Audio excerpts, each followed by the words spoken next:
Assalamualaikum warahmatullahi wabarakatuh, teman-teman. Kembali lagi sama aku, Liza, di Suara Liza. Dan kali ini, teman-teman, Suara Liza akan menceritakan kisah yang berhubungan dengan Idul Adha kemarin, teman-teman. Biar kita sama-sama belajar, sama-sama tahu apa sih yang Allah maukan untuk kita ketika kita melaksanakan kurban. Dan biar kita sama-sama tahu juga bahwa apa yang Allah maksudkan bukan hanya sekedar menyembelih hewan kurban saja, teman-teman, melainkan ada makna yang jauh lebih dalam daripada itu, yaitu untuk mengorbankan apa yang kita cintai untuk Sang Maha Cinta, teman-teman, yaitu Allah Subhanahu wa Ta'ala.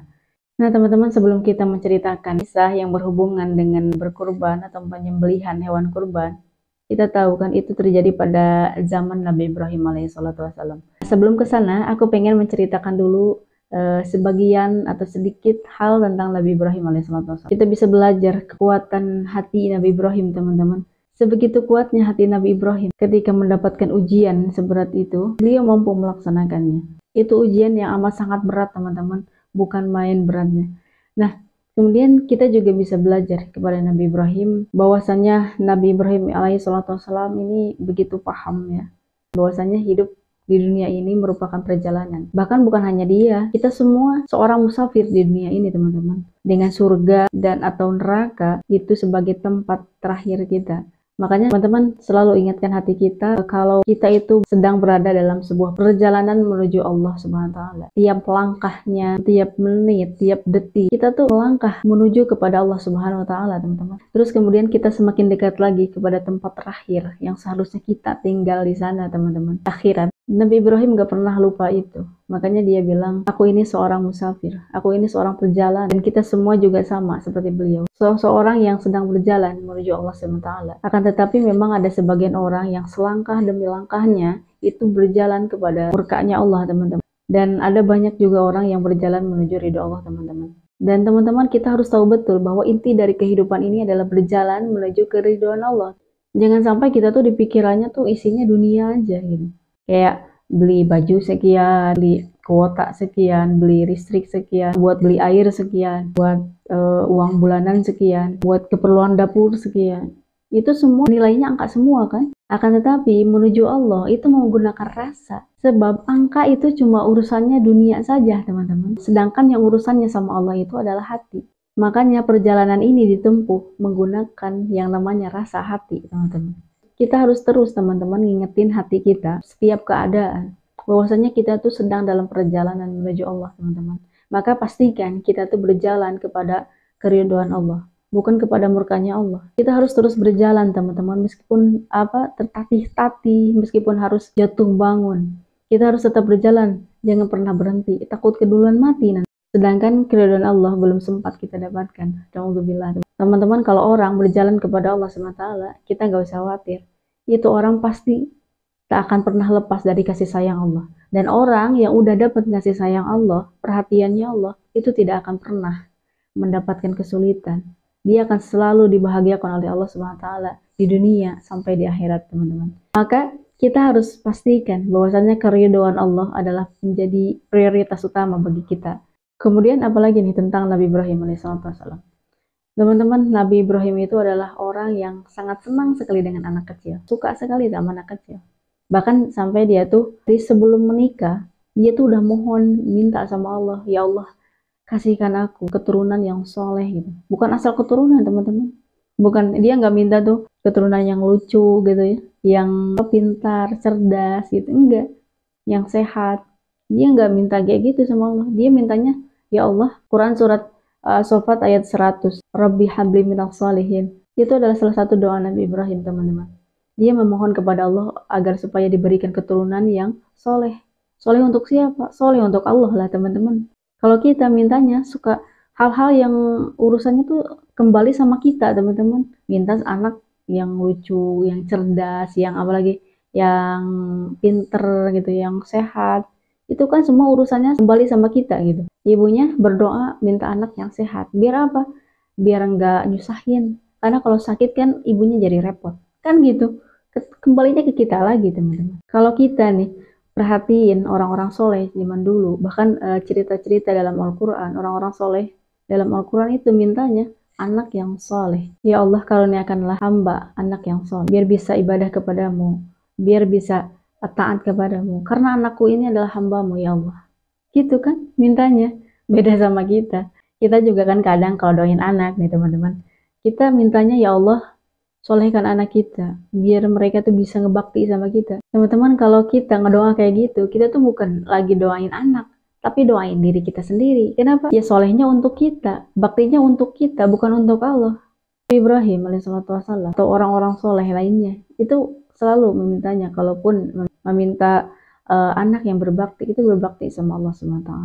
Nabi Ibrahim tuh terus berdoa seperti itu, mohon keturunan yang soleh. Makanya gak heran ya kan kalau kedua anak dari Nabi Ibrahim dua-duanya jadi nabi.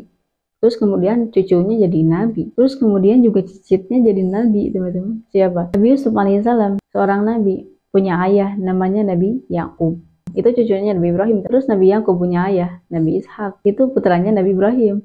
Jadi anak, cucu, cicit semuanya jadi nabi, teman-teman. Akan tetapi teman-teman, seorang orang tua yang meminta atau bahkan seorang hamba yang meminta diberi keturunan yang soleh, itu ujiannya pasti luar biasa, teman-teman. Kenapa? Karena memang kemuliaan Allah itu diberikan untuk orang-orang yang lulus ujian. Nabi Ibrahim punya keturunan, semuanya soleh, semuanya jadi nabi gitu. Ujiannya luar biasa, teman-teman. Kita aja nih, kalau misalkan mau jadi dokter, itu ujiannya panjang banget. Mulai dari SD, kita ujiannya berapa kali, karena kita harus dapat nilai yang paling bagus, terus SMP, SMA, dan seterusnya. Berat, teman-teman. Apalagi kalau kita pengen kayak Nabi Ibrahim. Quran surat As-Saffat ayat 102-nya, teman-teman. Ya Allah itu nggak ada yang gratis, teman-teman. Karunia Allah mahal, dan itu tuh dibeli dengan kita melalui ujian-ujian di kehidupan ini, teman-teman. Kalau kita nggak mau lewatin ujian-ujian yang Allah berikan kepada kita, apa kita layak mendapatkan kemuliaan dari Allah SWT? Untuk kaum rebahan, untuk seseorang yang malas melakukan sholat tahajud, ngantuk, puasa lapar, diajak sedekah sayang gitu sama hartanya. Apa coba hal yang pantas Allah kasihkan untuk orang seperti itu? Terus apa sih ujian bagi Nabi Ibrahim alaihissalam? Teman-teman kebayang nggak? Beliau harus meninggalkan istri dan anaknya yang masih sangat kecil. Dia masih bayi, Nabi Ismail masih bayi ya teman-teman. Harus meninggalkan mereka berdua di Mekah. Yang saat itu memang keadaan Mekah tuh jangankan rumah, tanaman aja nggak ada yang tumbuh. Saking apa? Saking keringnya, panas, tandus teman-teman. Kebayang? Seorang ayah yang begitu cinta sama keluarganya. Beliau diperintahkan oleh Allah SWT untuk meninggalkan mereka dalam keadaan seperti itu. Terlebih lagi itu ujian yang berat untuk Siti Hajar, seorang ibu muda yang baru melahirkan anaknya, harus ditinggalkan seorang diri, berdua saja gitu bersama anaknya, ditinggalkan oleh suaminya, tanpa ada sehelai pun daun menaunginya gitu, bayangkan. Tapi luar biasa teman-teman, mereka mampu melewati ujian tersebut. Tapi nggak selesai daripada itu teman-teman, ada lagi ujian lain. Setelah Nabi Ismail besar, tumbuh besar, Nabi Ibrahim juga udah mulai diperbolehkan oleh Allah SWT berkumpul kembali dengan keluarganya bersama Siti Hajar. Saat itu Makkah udah padat penduduk teman-teman. Di sana juga ada seorang pemimpin yang bahkan perempuan, dan itu adalah Siti Hajar sendiri teman-teman, istri dari Nabi Ibrahim. Nabi Ismail udah besar, udah bisa diajak ngobrol gitu, kebayang nggak? Beliau tumbuh dan menjadi anak yang soleh. Itu hasil didikan dari Siti Hajar teman-teman, ibu yang luar biasa keimanannya. Kebayang nggak sama teman-teman? Nabi Ibrahim baru bisa kumpul lagi sama keluarganya, terutama sama anaknya, anak yang mencintainya, Nabi Ismail. Beliau sangat sayang sama Nabi Ismail. Sampai kemana-mana tuh barengan, makan bareng, itu berjamaah bareng. Kemana-mana tuh barengan teman-teman. Kebayang nggak? Saking cintanya Nabi Ibrahim kepada Nabi Ismail. Saat itulah teman-teman, Allah SWT kembali menguji Nabi Ibrahim dan sekeluarga. Apa? Ini ujian keduanya teman-teman. Nabi Ibrahim alaihissalam, Allah kasih perintah lewat mimpi. Dia mimpi ini teman-teman. Mimpi apa? Mimpi menyembelih anaknya sendiri, Nabi Ibrahim. Kebayang gak teman-teman?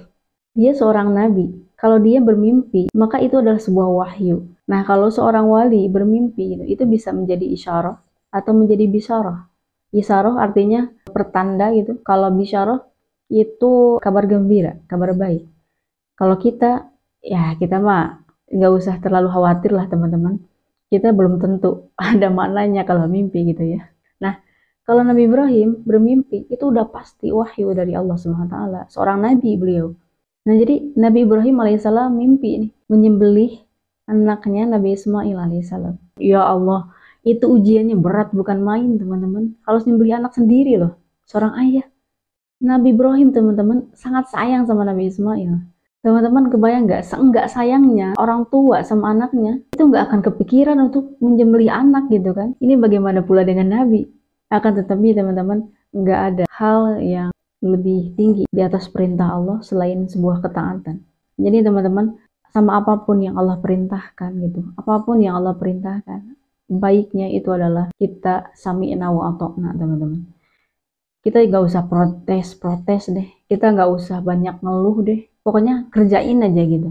Terus teman-teman, kebayang nggak hati Nabi Ibrahim ketika dapat mimpi itu? Hatinya tuh sumpek banget, sedih beliau. Ya Allah gimana nih ya Allah, beneran nih ya Allah gimana dong ya Allah, bukan hamba gak mau nerima keputusanmu ini ya Allah, tapi gimana ini ya Allah. Malamnya teman-teman beliau mimpi lagi, ya Allah, beliau udah gak bisa sembunyiin keadaan hatinya teman-teman. Ya Allah gimana nih ya Allah, apa benar ini memang harus hamba laksanakan, hamba lakukan?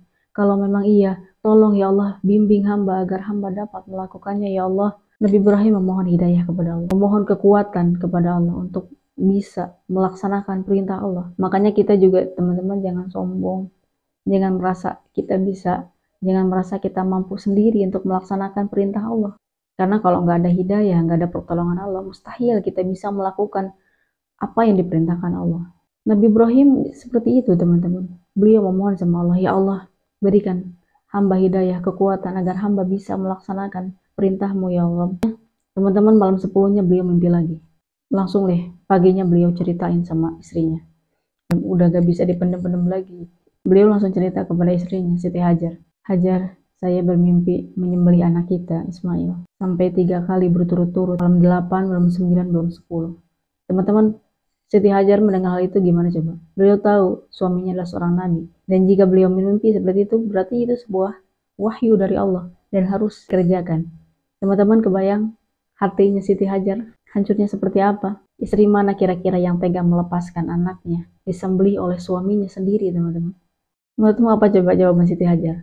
Kalau Siti Hajar modelan kayak kita, udah deh nggak tahu.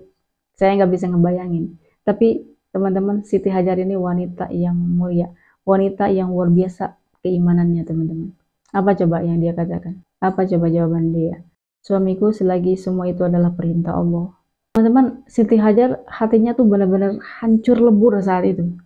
Tapi orang yang bertakwa tuh tahu apa yang harus dia kerjakan. Orang bertakwa tuh tahu apa yang harus dia laksanakan, teman-teman. Hati boleh hancur, tapi perintah Allah tetap yang paling utama. Hati boleh hancur, akan tetapi perintah Allah harus tetap terlaksana, teman-teman. Hati boleh hancur, akan tetapi kita tidak boleh sampai mendurhakai Allah Subhanahu wa taala. Nah, makanya teman-teman, rusaknya kita dari dulu itu suka ngikutin hawa nafsu kita sendiri. Jadi, kalau kita pengen benar, kita tinggalin nafsu kita dan ikutin perintah Allah Subhanahu wa taala. Nabi Ibrahim disuruh nyembelih anaknya sendiri. Kurang apa coba ujian bagi Nabi Ibrahim? Perintah apa coba yang kita merasa keberatan untuk melaksanakan perintah Allah? Itu semua nggak ada bandingannya dengan perintah Allah kepada Nabi Ibrahim yang harus menyembelih anaknya. Apa yang Allah perintahkan kepada kita itu pasti lebih ringan. Teman-teman, Siti Hajar ini adalah wanita soleh, wanita bertakwa.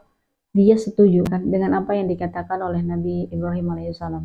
Tapi meskipun Siti Hajar nggak setuju nih teman-teman, Nabi Ibrahim akan tetap melaksanakan apa yang telah diwahyukan kepada beliau. Habis istrinya Siti Hajar itu setuju, Nabi Ibrahim pun mulai melaksanakan perintah Allah tersebut dan mulai menyampaikan kepada anaknya. Dipanggillah Nabi Ismail teman-teman. Mereka duduk berdua gitu ya. Siti Hajarnya kemana? Tentu saja dong, pasti nangis, sesegukan dia. Dia sedih lah teman-teman. Ibu mana coba yang gak sedih, yang gak berat, harus menerima keputusan itu. Tapi bukan berarti beliau itu gak menerima ya. Beliau menerima. Hanya saja sebagai manusia biasa, sedih itu wajar teman-teman. Beliau pastinya sedih karena harus membayangkan terpisah dari anak satu-satunya yang dia miliki gitu. Karena memang saat itu belum ada Nabi Ishak ya teman. Nah, sekarang ini giliran Nabi Ibrahim nih, harus berhadapan dengan anaknya. Beliau ngobrol sama anaknya Nabi Ismail alaihissalam. Nah, ayah bermimpi ayah menjembelih kamu. Teman-teman, Nabi Ismail itu tahu betul ayahnya seorang nabi dan dia tahu betul kalau ayahnya bermimpi seperti itu, maka itu adalah sebuah perintah dari Allah. Makanya Nabi Ibrahim alaihissalam cuma nanya, "Fangzur madza tara?" Bagaimana anak menurut kamu? Apa coba jawaban Nabi Ismail, teman-teman? Ayah, kalau ayah diperintahkan seperti itu oleh Allah Subhanahu wa taala, kerjakan ya. Ayah jangan ragu, ayah jangan bimbang. Satajiduni insyaallah minas sabirin, kata Nabi Ismail. Insya Allah ayah akan dapati saya menjadi anak yang sabar ya. Ayah nggak usah takut. Teman-teman, Nabi Ismail ngomong, insya Allah saya akan sabar. Memangnya dia punya nyawa berapa, teman-teman? Dia memang memiliki nyawa satu saja. Tapi keimanannya sangat luar biasa. Hasil didikan dari seorang ibu yang luar biasa keimanannya kepada Allah Subhanahu wa taala. Makanya dia ngomong kayak gitu. Bahkan menguatkan ayahnya, memberikan semangat agar ayahnya tidak ragu untuk melaksanakan perintah Allah, teman. Jika cerita teman-teman, Nabi Ibrahim ini udah siap-siapnya. Siti Hajar juga udah membekali kain untuk menutupi nantinya untuk menutupi Nabi Ismail. Biar apa? Biar nggak kelihatan ya. Biar Nabi Ibrahim nggak ngelihat Nabi Ismail ketika disembelih ya, lehernya oleh beliau. Nah, anaknya bilang teman-teman, Nabi Ismail bilang, ya bawa pedangnya yang tajam ya. Oh gitu, biar apa nak? Biar nanti kalau ayahnya beli saya nggak ngerasa terlalu kesakitan. Kalau saya kesakitan kan nanti saya bisa teriak-teriak. Kalau saya teriak-teriak kan ayah jadi khawatir. Kalau ayah jadi khawatir kan bisa jadi ayah nggak jadi nyembelih saya. Panjang bener kan pikirannya. Masya Allah teman-teman. Baik nak, kata Nabi Ibrahim. Teman-teman, mereka pun berjalan berdua. Mereka udah bawa kain nih untuk nutupin badan Nabi Ismail alaihissalam. Kemudian juga pisau yang tajam juga mereka udah bawa. Mereka akhirnya berjalan beriringan, bergandengan tangan. Tak lupa juga diiringi oleh Siti Hajar yang melepas mereka dari pintu rumahnya. Beliau nangis sejadi-jadinya teman-teman. Berat sekali ngebayangin nanti misalkan suaminya Nabi Ibrahim ini pulang menggendong anaknya yang udah nggak bernyawa, teman-teman. Nabi Ibrahim juga sudah patah hatinya, teman-teman, karena ngebayangin tangan yang saat ini dia genggam beberapa saat lagi ia sudah tidak mampu lagi untuk ikut menggenggamnya. Kenapa? Karena dia sudah tidak bernyawa lagi, teman-teman. Dan bisa kebayang nggak, teman-teman, perasaan Nabi Ismail alaihissalam? Kesedihan apa yang dirasakan oleh anak usia 7-8 tahunan itu ketika menggenggam tangan ayahnya, dan dia terpikir bahwa itu adalah genggaman terakhir dia kepada ayahnya. Teman-teman, setan memanfaatkan momen tersebut ya. Dia datang kepada Siti Hajar. Suami macam apa dia itu, Siti Hajar? Kok bisa-bisanya dia mau menyembelih anaknya sendiri? Dan kamu segitu percayanya sama suami kamu, sehingga kamu mengizinkan dia untuk menyembelih anakmu. Apa coba yang dilakukan Siti Hajar, teman-teman? Siti Hajar ambil batu, dilempar itu batu. Dasar kurang ajar kamu, setan. Pergilah kamu dari hadapanku. Saya hidup untuk taat kepada Allah Subhanahu wa taala. Apapun yang Allah perintahkan akan aku laksanakan. Tak akan ada yang aku sesali dari apapun perintah Allah. Yang akan aku sesali adalah ketika aku tidak mau melaksanakan perintah Allah tersebut. Saya akan menjalankan perintah Allah dengan cara yang terbaik. Sebab saya adalah seorang hamba, dan kemuliaan seorang hamba adalah ketika bisa dan mampu melaksanakan apa yang Tuannya mau, kata beliau. Datang lagi kepada Nabi Ibrahim, sama juga dia dilempar. Datang ke Nabi Ismail, sama juga dilempar sama batu oleh Nabi Ismail. Dan makanya teman-teman sampai hari ini itu ada syariat lempar jumroh kalau kita hajian, ya kan. Nah, itu tuh sebagai isyarat aja gitu, biar kita tuh ingat bahwasannya dalam hidup kita tuh selalu ada setan pengganggu yang harus kita usir, yang harus kita lempar dengan batu-batu keimanan dalam hati kita, teman-teman. Nah, singkat cerita udah sampai nih di tempatnya. Ada di sana ada batu rata gitu ya. Ismail, di sini kayaknya enak deh. Oh iya betul ya.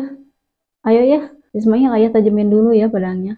Oh iya ya. Teman-teman, Nabi Ismail udah siap. Beliau udah baringan ya di atas batu itu. Kemudian juga pisaunya udah tajam. Nabi Ibrahim menutupi tubuh Nabi Ismail dengan menggunakan kain yang tadi mereka bawa tersebut ya. Tangan Nabi Ibrahim dimasukkan ke dalam kain tersebut. Tangan kanan memegang pedang dan tangan kiri memegang kepalanya Nabi Ismail.